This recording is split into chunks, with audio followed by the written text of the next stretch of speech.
Hello, this is Victor. I'm here with a new battle report. This is another Age of Sigmar battle report where my Stormcast Eternals will fight against the Blades of Khorne. This is the second game on a local tournament that I played last weekend, and yeah, this is a 2000 points tournament. So the battle plan for the second round is the Starstrike, and yeah, we have also hiding agendas, secondary objectives.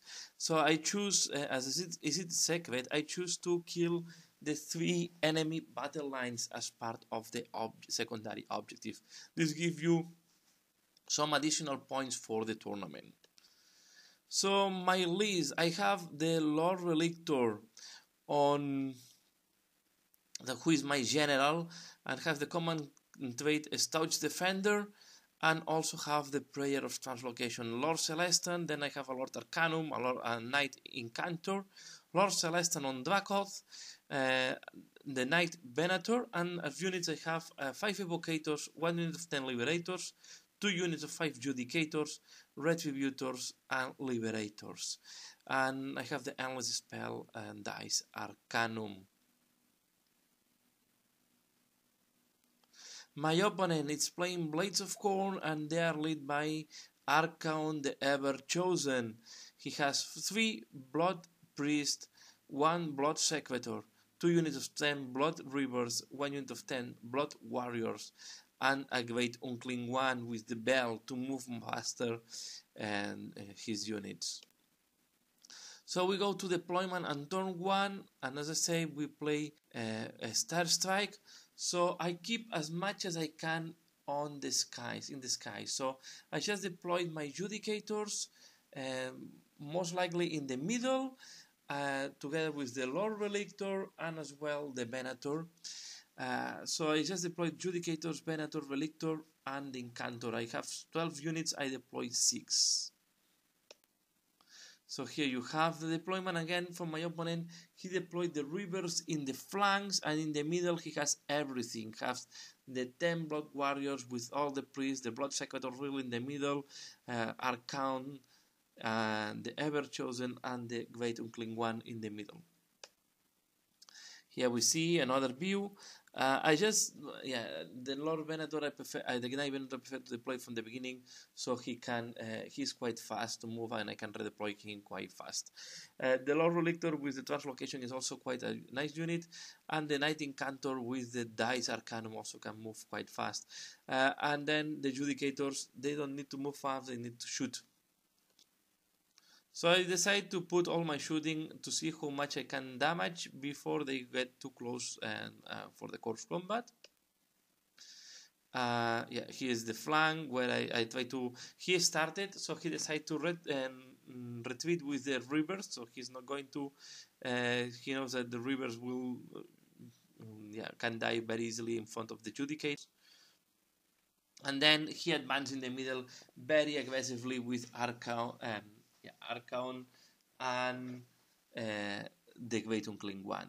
So when it was my turn, I decided to retreat as much as I can from him, and I also ran. See, the other guy that I also deployed was the Lord Arcanum, and he's quite fast, so he also retreat from there. So I decided to give him as much as space he wants in the middle, looking forward for the second turn to see where the meteors will strike. Okay, I'm looking to see where the objectives will strike, and then I will commit my army to the point where I need to go for scoring points. So my objective here is really, I don't want to kill Archaon.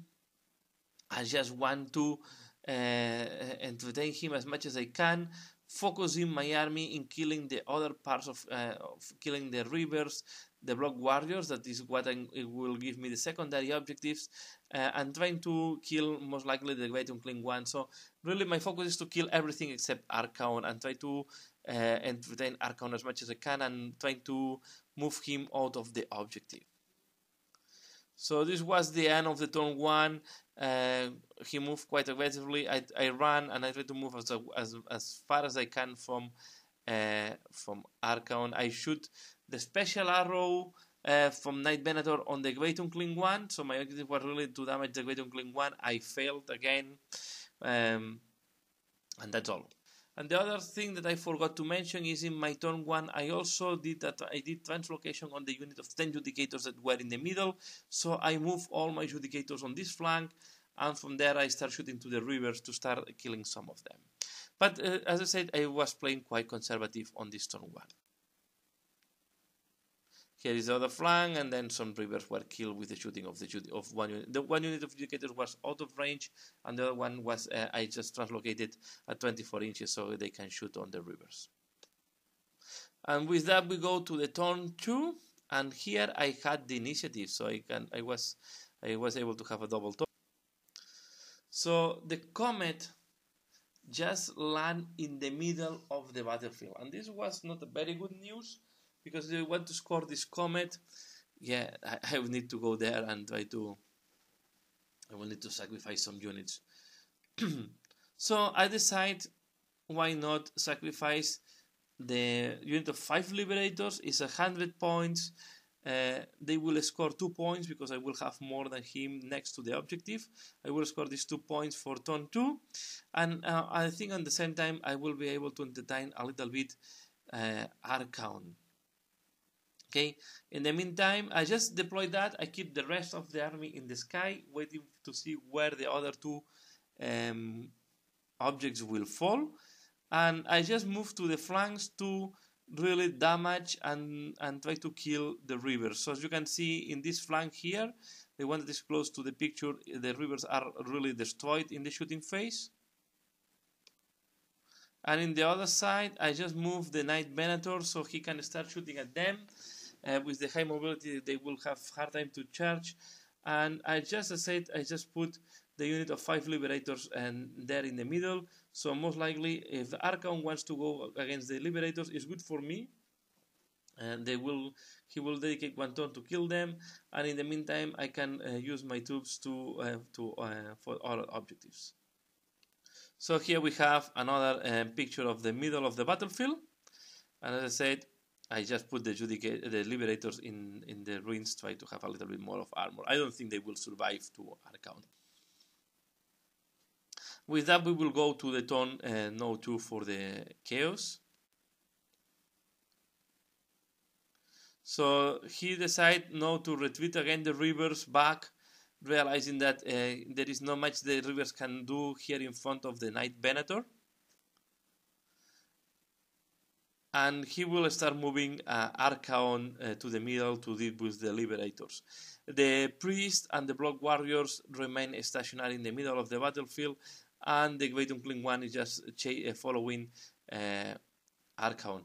Indeed, the priest, together with the blood secretors, what they do is they are boosting Archon, giving +2 to save, +1 attack, +1 to hit. So I don't know.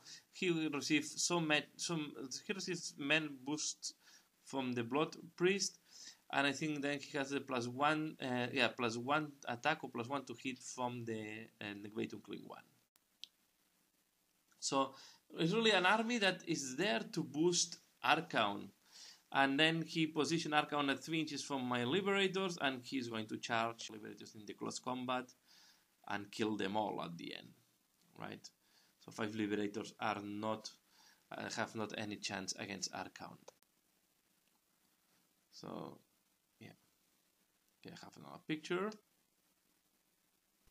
and here we see the picture. He already killed here all the liberators, and he's scoring 2 points. So we go 2-2. What was for me was not a bad situation. So with that we finish the turn 2 and we go to the turn 3. So with that we go to the turn 3, and now was time for Archon to have a double turn. So he moved. This is at the end of the turn this is really at the end of the turn 3 also for me. So he moved Archon, and I think this was a mistake from his side. He moved Archon to my flank, and he killed the 2 units of Judicators, just in 1 round of combat. 2 units of Judicators out. Okay, but I think this was a mistake. Although he killed the Judicators, he left the middle of the battlefield unprotected. So that gives me very straightforward opportunity to score the objective. I have to say that the two next objectives, one land in my side, the one in my side of the ball land in the middle, so there is two objectives just next to the ruins in the middle, so putting their troops will you can score very easily two objectives, because you can use one unit to hold one objective and another unit to hold another objective. So this is why I deploy here these two units. This will give me very easily 6 points, and the other objective just land on my right flank on the opponent's deployment zone. So means in the opposite side where I have the Judicators is the side where I have the Venator. For this reason, I decide to deploy the Lord Relict, the Retributors to deal with the rivers in that side of the battlefield. And here we see from this side the Retributors just destroyed the rivers. So between the shooting of the Knight Venator and the assault of the Retributors, I really destroyed them, scoring the 3 objectives in this turn, giving me 9 points. Okay, I had 2 in the previous one, plus 9 is 11 points that I have in this round. So was quite happy how they work. And I think, as I said, I think here the mistake is he wanted to kill the Judicator instead of trying to threat more on the middle. If we have put him on the middle, yeah, I have to land 9 inches away from him. Maybe it was more difficult to me to hold the objective. The other thing is when he moved, and it's not in this picture, when he moved the Archon to kill the Judicators, he left the Great Unclean One unprotected. So I assault the Great Unclean One with my evocators that come from the sky, killing the Great Unclean One in 2 turns. So yeah, and this was in turn 2 that I killed in turn 3 that I killed the Great Unclean One. Here you see this side was now controlled by me with the Retributors and the Knight Venator. And in that side, in the middle, I have now the unit of 10 Liberators. I have all the heroes there except the Venator. So I have the Lord Arcanum, the Knight Incantor, the Lord Castellan, the Lord Relictor, and the Lord Celestan. So in the middle of the battlefield, I feel quite comfortable. The Evocators are the ones that are closer to Archon, the Everchosen, and also too close to the Blood Priest. So with that we go, this battle here was quite fast. My opponent did not have too many meters to move. We go to turn, and in turn 4, the Blood Priest killed the Evocators with making the boil the blood, I think it's called. He did 3d6 mortal wounds on the Evocators, killing them. Then the Archon assault on the unit of 10 Liberators, and I just put the Liberators hold Archon the Black this time because I had the Stone Defender, so this +1 to armor really make the difference when dealing with Archon the Black in turn 4. And then in my turn 4 I decide to move my Lord Celestan to deal with Archon. Lord Celestan have +1 save because of the Lantern, +1 save because of Stone Defender.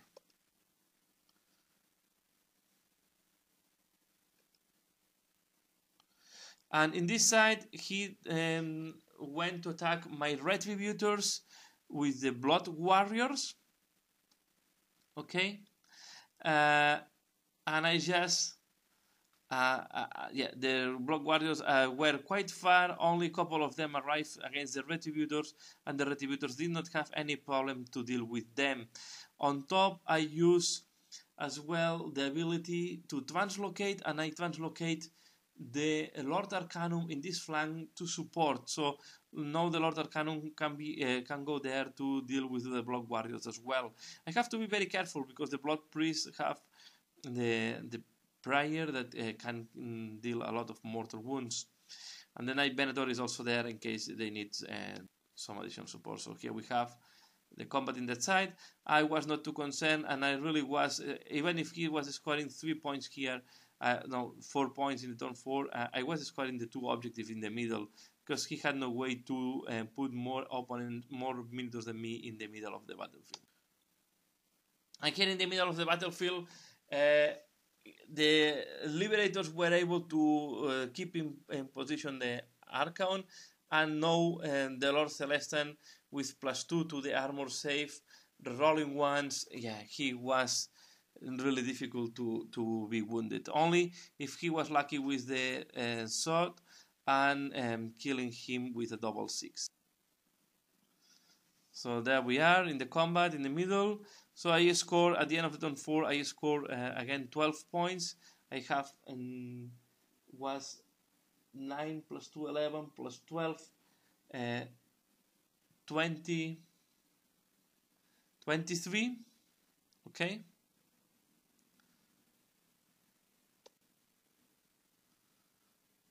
So I think I did score 6 only on the.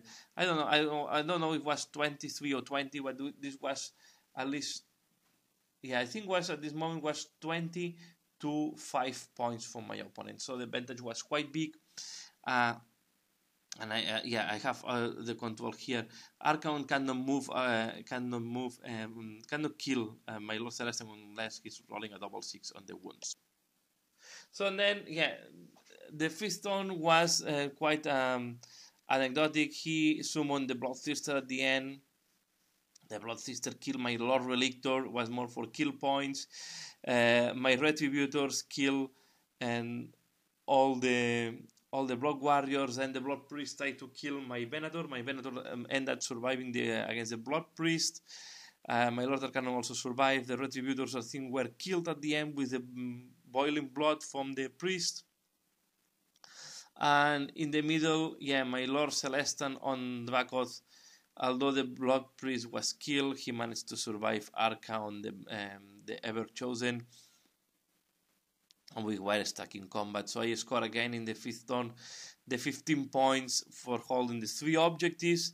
And the final result was 35-7. So quite a good victory for the Stormcast Eternals. And I think here the point was go for the objective. He had not too many units, and he had a lot of points accumulated on between the characters, and then Archon, the Ever Chosen, and the Great Unclean One. So once I managed to neutralize them, and the other point is he was not managed to do too many blood tides because I was avoiding combat during the turn 1, 2, and almost 3. I was not going for combat. I was trying to avoid the combat, just send some distraction to Archon and focusing on the objectives. So, with the advantage to be able to keep all my units in the reserve, and with the translocation, this gives me really the advantage to be able to attack on different points where my opponent was weaker. So, and that's all for this battle. I hope you find this battle interesting and you have quite a good battle. Please leave in the comments below. Let me know what do you think. I really enjoyed this one. I think it was very tactical, not really to rise to combat, more try to position yourself to go for the objectives. And here is one of these examples where it's demonstrated and going for objective is the important thing on Age of Sigmar. It's not killing or having the big monster, and it's going more for the objectives. It's what my list can do. As I said, my list I don't think is well equipped to deal with big monsters like I was in the first round, Nagash, and in the second round, Archon, the Ever Chosen. That's all for now. Please leave it in the comments below. Let me know what your opinion. And as usual, thanks a lot for watching, and see you again later. Bye.